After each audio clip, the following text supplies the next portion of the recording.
بسم اللہ الرحمن الرحیم۔ السلام علیکم۔ حضرت ابن عباس اور محمد بن کعب فرماتے ہیں کہ حضرت یعقوب علیہ السلام اپنے بیٹوں کو نظر لگنے سے خوف زدہ ہوئے تھے، کیونکہ وہ بیٹے خوبصورت اور خوش نظر حلیے والے اور خوش منظر تھے۔ لہذا یعقوب علیہ السلام اس بات سے ڈرے کہ کہیں لوگ ان کے بیٹوں کو نظر بد کے ذریعے نقصان نہ پہنچائیں، کیونکہ نظر لگنا حق ہے جو کہ کسی ماہر گھڑ سوار کو اس کے گھوڑے سے گرا دیتی ہے۔ پس اللہ کے رسول محمد صلی اللہ علیہ وسلم نے ارشاد فرمایا، اور نظر بد لگنا حق ہے، اور اگر تقدیر پر کوئی حاوی ہو سکتا تو یقیناً نظر بد حاوی ہو جاتی، اور اگر تم لوگوں کو خود کو غسل دینے کا کہا جائے تو غسل دو۔ صحیح مسلم حدیث نمبر 5831۔ حضرت ام سلمہ رضی اللہ تعالی عنہا سے روایت ہے کہ ایک دفعہ رسول اللہ صلی اللہ علیہ وسلم ان کے گھر تشریف لائے، اور ان کے پاس ایک بچی بھی تھی جس کے چہرے پر پلاہٹ اور کمزوری تھی، تو رسول اللہ صلی اللہ علیہ وسلم نے ارشاد فرمایا، اس پر دم کرواؤ کیونکہ اس پر نظر کا اثر ہے۔ صحیح بخاری حدیث نمبر 5854۔ ناظرین، جس کی نظر لگتی ہے وہ حاسد ہوتا ہے، لیکن ہر حاسد کی نظر نہیں لگتی، اس لیے جب حاسد حسد کرتے ہیں تو ہمیں ان کے شر سے اللہ کی پناہ طلب کرنے کا حکم اور تعلیم دی گئی ہے۔ بڑوں کی نسبت بچوں پر نظر بد کا اثر جلدی ہو جاتا ہے۔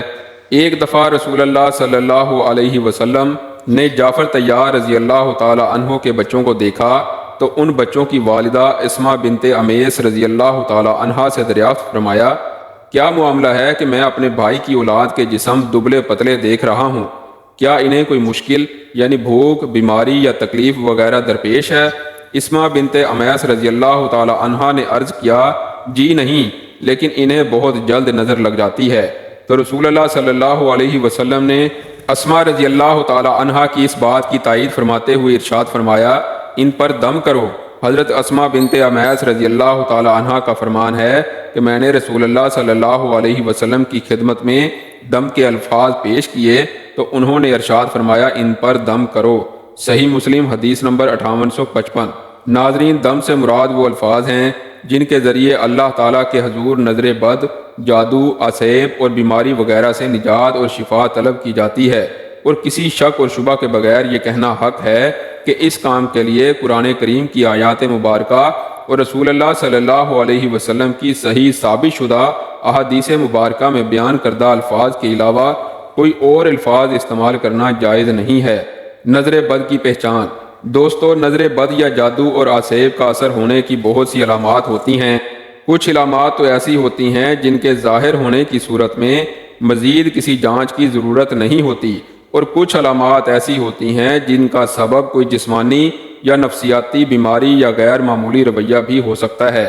لہٰذا ہمیں اچھی طرح سے یہ سمجھ لینا چاہیے کہ کسی پر جسمانی مشکلات نمودار ہونے کی صورت میں اسے نظر بد کا شکار سمجھ لینے سے پہلے ضروری ہے کہ جسمانی طور پر اس کا طبی معائنہ کروایا جائے، اور کسی صحیح مستند نفسیاتی طبیب سے بھی اس کا معائنہ کروایا جائے، اور اگر ان دونوں اطراف سے اس میں کسی بیماری یا غیر معمولی حالت اور کیفیت کا پتہ نہ چل سکے تو پھر نظر بد لگنے یا کسی جادو یا عصیب وغیرہ کے اثر ہونے کے بارے میں سوچنا چاہیے۔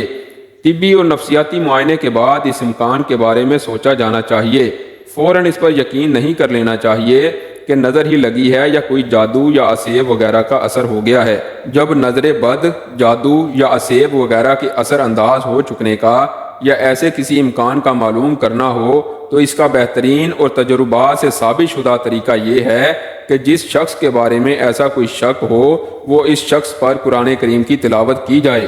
ان آیات کی تلاوت جو صحیح عقیدے اور عمل والے علماء کے تجربات کے مطابق اور بلا شک و شبہ اللہ تعالیٰ کی مشیت سے ایسے معاملات میں علاج کی تاثیر رکھنے والی ہوتی ہیں۔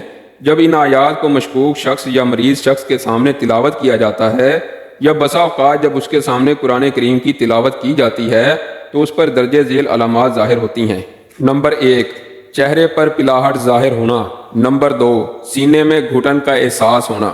نمبر 3، تلاوت سننے کے دوران جسم کے مختلف حصوں میں درد ہونا۔ نمبر 4، معمول سے زیادہ گرمی محسوس ہونا۔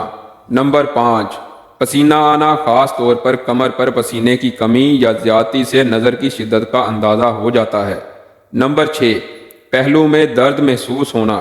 نمبر 7، بے چینی کی کیفیت ہو جانا اور ادھر ادھر دیکھتے اور متوجہ ہوتے رہنا۔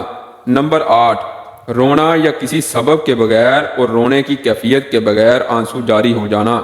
نمبر 9، کسی وقت یہ حالت پاس بیٹھے ہوئے لوگوں پر بھی ظاہر ہو جاتی ہے جو کہ علاج کی غرض سے نہیں بیٹھے ہوتے۔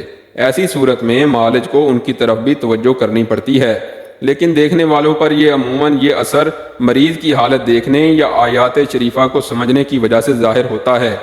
اس سے یہ نہیں سمجھا جانا چاہیے کہ وہ لوگ بھی کسی نظر بد، جادو یا آسیب وغیرہ کا شکار ہیں۔ نمبر 10، پہلوؤں کا پھڑکنا اور جسم کے مختلف حصوں کا بلا ارادہ خود بخود حرکت کرنا۔ پھڑکنے اور حرکت کی کیفیت، رفتار اور انداز سے بھی علاج کرنے والوں کو نظر بد کی قوت کا اندازہ ہو جاتا ہے۔ نمبر 11، دل ڈوبنے کی کیفیت وارد ہونا۔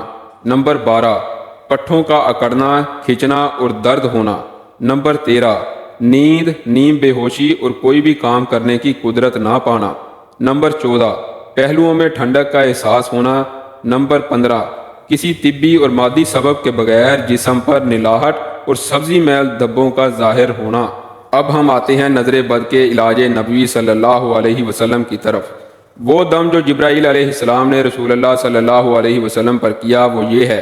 ترجمہ: میں اللہ کے نام سے آپ پر دم کرتا ہوں اور اللہ ہی آپ کو شفا دے گا ہر ایک بیماری سے جو آپ میں ہے، اور گروہ پر یعنی جھاڑ پھونک کرنے والوں پر، جادو اور ٹونے کر کر کے پھونکنے والیوں کے شر سے اور حسد کرنے والے کے شر سے جب وہ حسد کرتا ہے۔ سنن ابن ابی ماجہ۔ اسے مریض پر 3 دفعہ پڑھا جائے، وہ دم جو رسول اللہ صلی اللہ علیہ وسلم ہر قسم کے مریضوں پر فرمایا کرتے تھے، تکلیف کو مٹا دے۔ اے لوگوں کے رب، شفا دینا صرف تیرے ہی ہاتھ میں ہے، بیماری، تکلیف وغیرہ کو دور کرنے والا تیرے سوا اور کوئی بھی نہیں ہے۔ صحیح بخاری حدیث نمبر 5744۔ ناظرین، ویڈیو کو لائک کر دیں اور چینل کو ضرور سبسکرائب کر دیں۔ ملتے ہیں ایک اور اسلامی اصلاحی نئی ویڈیو کے ساتھ، تب تک اپنا خیال رکھیں، شکریہ۔